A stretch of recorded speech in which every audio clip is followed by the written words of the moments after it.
Let me ask you a question. When was the last time you had a productive and worthwhile conversation with someone who can't understand you and who you can't understand in return? This is a weird question, so I'll rephrase it a bit. When speaking to someone, you need a way to ensure effective communication, right? To be sure that both you and the person you are talking to understand what the other one is saying and that you don't just talk past each other, never addressing each other's points and determining success simply by the feel of the debate or by whose reputation was elevated because of it. It took me a while, but a few months ago I discovered one of the major ways this is happening. Let's say that you are speaking with someone who has accepted a set of statements and used them as basis for some beliefs and arguments. Also, let's assume you base your position in a different set of statements. They can be mostly similar, or they can be entirely divergent from the ones of the person you're talking to. Now, during your debate, none of you realizes exactly what the other one's arguments are based on and just state your position together with all the conclusions of your assumptions, probably not hitting the other one's arguments with most of your own. As you can see, this is not a winning strategy. Even by the standard of gaining reputation, neither you nor the person you're speaking with will know where the disagreement stands from, and you'll both continue on later dates to advance the same beliefs and mentality as before your conversation or debate.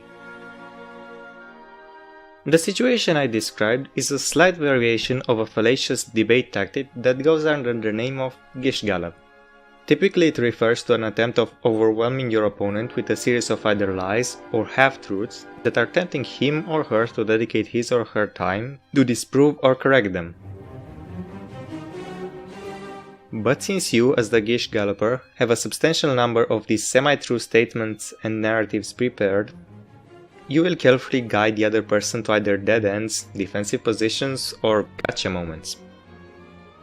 Thus, you attempt to win the debate through status points. Gish Gallops are the source of statements like, "That guy told more lies in one sentence than there are words in that sentence."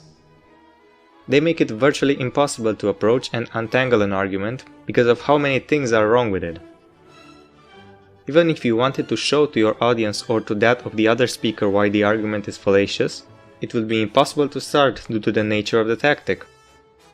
And further down the line, if groups normalize it, this will lead to a larger and larger ideological division until it will be the norm to be confrontational and not understand what the other side is saying. This is why I think the Anti-Gish Gallop is the principle worthy to end this basic principle list. And you'll see in the rest of the video how I think it can be done. As my channel progresses, you will see how on many occasions this principle will be one of the main pillars I base my arguments on. You can't have a Gish Gallop when all the intermediary steps that lead you to a certain conclusion are laid bare for everyone to see. I mentioned before that there are many ways to reach a position, but my goal will be to expose why I reach the conclusions I hold. This is the first time I attempt a large-scale project of this nature, and believe me, you'll see in the next video why I say it's a large-scale project. So there will probably be many things I'll learn from this endeavor, including how my ideas work and how I can better reach either the core of the arguments or an agreement with people I disagree with. As I've said, if you follow this channel, I will do my best to show you why I hold the stances that I do, and sometimes when I will find why people don't agree with, or on the contrary, why they want certain outcomes, I'll present those too.